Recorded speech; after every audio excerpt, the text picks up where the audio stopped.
So we're very much going to put pressure on governors and everybody else to open the schools, to get them open. And it's very important. It's very important for our country. It's very important for the well-being of the student and the parents. So we're going to be putting a lot of pressure on open your schools in the fall. Well, President Trump making a big push for students to return to school, accusing Democratic leaders of politicizing the issue and not for health reasons for keeping them closed. The president argues that students need to return to the classroom for both academic and mental health reasons. And the Biden campaign says they want schools to reopen in the fall as well, but want it done safely and in line with recommendations of health experts. So it seems like they both want the same thing here, but why is the president being criticized while Biden is getting praised by the mainstream media? Let's bring in our company, Lauren Claffey, former Deputy Assistant Secretary for Strategic Communications and Public Affairs at the Department of Homeland Security, and Michael Knowles, host of the Michael Knowles Show. Welcome back. Nice to see you. All right, well, this is an interesting topic here because you had Joe Biden a few weeks ago come out with his plan to open America, and in that was actually a call to open schools safely. And then this week, we have President Trump come out and say it pretty strongly, and we have uproar, everyone freaking out. Michael, why is there a double standard here, and why did it seem like no one really paid attention to it when Joe Biden said it? Because if the left didn't have double standards, they would have no standards at all. We've seen this from the very beginning of the Trump presidency. Let's not forget, the left has loved Russia for the last 100 years. They defended the Soviet Union. At the beginning of the Obama administration, Hillary Clinton said she wanted a reset with Russia. Then the moment that they thought anything untoward had happened between Trump and Russia, all of a sudden Russia was the big bad guy. They did this with this virus as well. At the beginning of the virus, when protesters were protesting the lockdowns, they said it was terrible because they were right-wingers. Then BLM showed up and Antifa showed up to riot in the streets, and that was considered wonderful by the public health experts. So there will never be an even playing field here. I think the fear is the public health experts, though, because even those public health experts, not the mainstream media, but the officials, seem to be coming down on the side of Biden rather than Trump, and it doesn't seem to be based on science. It seems to be based on politics. You know, Lauren, I would think there's a political gamble here for the president. I mean, with schools opening, it's kind of, I don't want to call it the Wild West, but, you know, no mask, and let's go to Tulsa, let's have a rally, let's open the schools, let's get going, America. There seems to be a political downside here, big time, if this thing doesn't go swimmingly by the fall. What is your sense? Yeah, there could be a major backfire if we push to reopen and push kids into schools, and all of a sudden there's a spike in teacher, illnesses or some unforeseen issue with children being asymptomatic spreaders. And I think what's most important and what the president really needs to be focused on right now is the messaging around this, because there's something like, I think there's a Fox News poll that said that 70% of people are still terrified to contract the coronavirus. And that's driving a lot of the decisions about whether or not they would feel comfortable sending their kids back to school, which is something that we need to do to get the economy going again, to get people back to normal life. So I think focusing on making sure that people feel comfortable sending their kids into these environments and feel comfortable going back into the workplace is going to be the main focus and the main driver of success of this, really. You know, Michael, I think it's interesting, the president trying to make a case for his cause in a tweet calling out Europe, saying in Germany, Denmark, and Norway, Sweden, and many other countries, schools are open with no problems. The Dems think it would be bad for them politically if U.S. schools open before the November election, but it's important for the children and families. May cut off funding if not open. Betsy DeVos also said this in an interview yesterday, that they potentially cut off funding if schools do not reopen in good faith, at least if they gave a strong effort.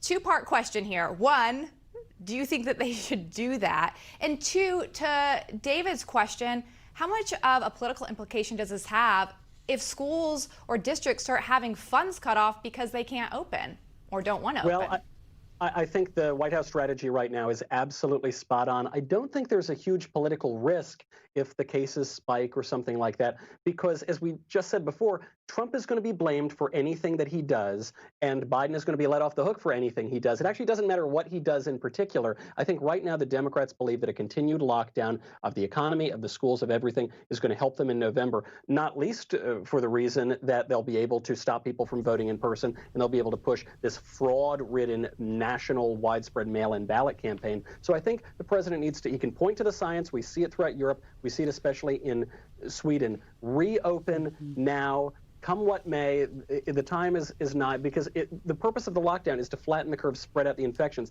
It's not to stop the virus. There's no longer a scientific argument for staying home. Yeah, you know, it's interesting, Michael, you say that, and yet, Lauren, what you said earlier was very interesting, the messaging that that Trump needs to kind of come up with the messaging here, because, I mean, to me, I mean, ultimately, to win elections, you also have to read the mood of the electorate.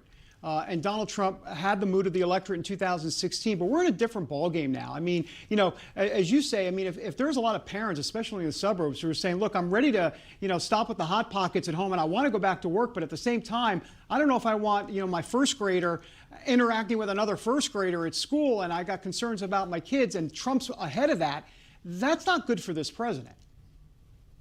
Yeah, I think that's a real concern. And, I kind of go back to, who's Trump's audience on this. I think suburban moms have been moving away from him in some capacity. And so, there is a degree to which if he pushes hard and it works and, he's able to help them overcome their fears, maybe that's a play to win them over, but I do think that in regards to children, people are usually more cautious than they are not. And that's why we haven't seen a ton of cases with kids. And I think that's what makes this even scarier and worth additional messaging, because we don't have a lot of data about the way that this affects children at this point. And so people are going to be very cautious about it and want to hear from the public health experts as well as the president that this will be okay. I want to change subjects here just real quick. Hard turn right. Kanye West saying he wants to potentially run for president. He put out a tweet. I'm not saying Trump's in my way. He may be a part of my way. And Joe Biden, like, come on, man, please. Obama special, Trump special. We say Kanye West is special. America needs special people that lead. Bill Clinton, special. Joe Biden, not special. All right, well, clearly he's speaking his mind there. But Michael, who knows if this will actually happen? It seems like it's probably too late to happen. But would this actually hinder or help Trump if he puts his name in the hat? I think it probably would help Trump. I don't think there are very many Trump voters who are going to be swayed at the last moment and say, no, I really liked that last album, so I'm going to vote for Kanye. A lot of Trump voters like Kanye because he's speaking his mind. He has been supportive of the president. He put out that gospel album. He's avowedly Christian. I mean, that's great stuff. We really like him. I don't think he's going to peel off voters, though. Whereas he may peel off voters from Joe Biden, because don't forget, the left, all of the establishments are pushing people who maybe don't know that much about politics toward Joe Biden. So I think he might be able to pull some votes there. But Lauren, of course, he has to get on the ballot first. That might be an issue, especially, I don't know, there's something called a deadline in a lot of these states. That's a problem. Yeah, but Lisa Murkowski, who did a write-in campaign for Senate a couple of years ago, and that was pretty successful. So maybe he could do it. But yeah, he does have a 30-day deadline, and he's said, in different interviews, 2024, 2020. I mean, who knows? I mean, I think what's interesting about this is he is pushing a message, I think, to African American or Black voters that, there is a path for them in the Republican Party and that they don't have to be a Democrat. And I think that's actually worth hearing, regardless of if he runs or not. All right, we'll have to wait and see. It'll definitely be interesting. Michael, Lauren, always appreciate your insights. Good to see you. Thanks for having us. All right, well, coming up, she's a young political newcomer who just upset a longtime incumbent to run for Congress, and she calls herself the next anti-AOC. You're going to meet her next.